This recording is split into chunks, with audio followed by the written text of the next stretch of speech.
Let's go to Mian. The town of Milton portion of property tax has exceeded the rate of inflation.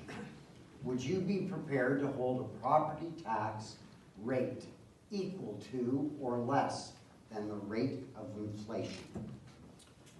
We have to, town of Milton grew at the rate of multitude, fastest growing town in Canada, and some people say this is the fastest growing town in North America.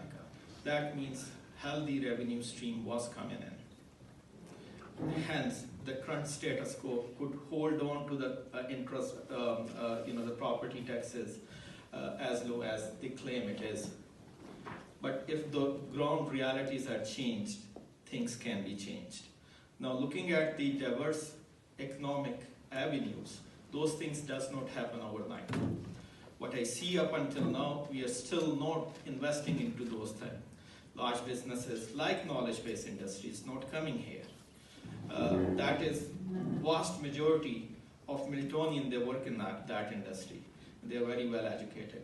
So we have to bring those industries here that will give us access to diverse revenue stream, which can be used to mitigate this issue, to mitigate the risk of property taxes going up. Once we have diverse revenue streams at our disposal, that can be used intelligently and to offset that deficit. Coming back to the inflation rate, it really depends on fiscal to fiscal, and we will explore our options when that issue is emerged. Thank you. Okay, thank you. Wasim, would you be prepared to hold the property tax rate equal to or less than the rate of inflation? Well, it's a tricky question here, and I don't have a right answer, I guess. But in order for it to control and keep the low taxes, we need to look at the growth currently that we are having in Milton. The more property are being built, more people coming in, the more revenue are generating, the city is generating. So we need to have in order to subsidize, we can either have a parallel growth on the business sector where we can generate more revenue from that and as well. So we can take both things together. We don't have to always burden our community, because we need to think about that,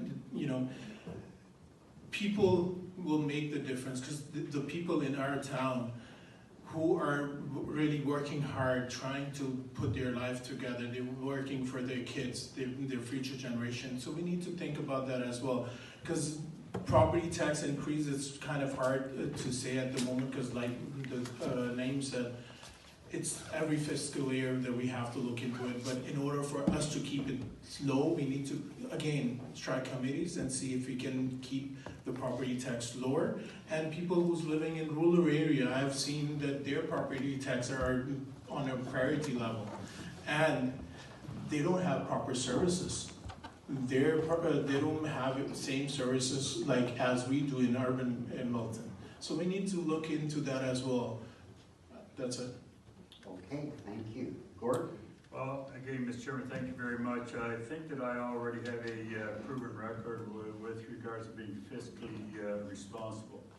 All you have to do is check the records, and it will prove over the last many years, I've never supported a budget over and above the rate of inflation. It's always been in, at, or around the rate of inflation. So, I guess in response to the question there, I would not support double the rate of inflation. I only used to illustrate if inflation comes in at 2%, I would not be supporting it at 4%. And I use that just to illustrate. But just for the public's information, staff have come in suggesting to the new council, which I will be part of, 17.3%. And I can go on record right now, I'll support nowhere near that. 0% is probably not in the cards either. So I don't want to mislead anybody. So if it's 2%, 2.5%, give or take a percent, I'm very supportive of it. Nowhere in double digits. So I make that promise, the only promise I make it, that will not happen on this question. Thank you.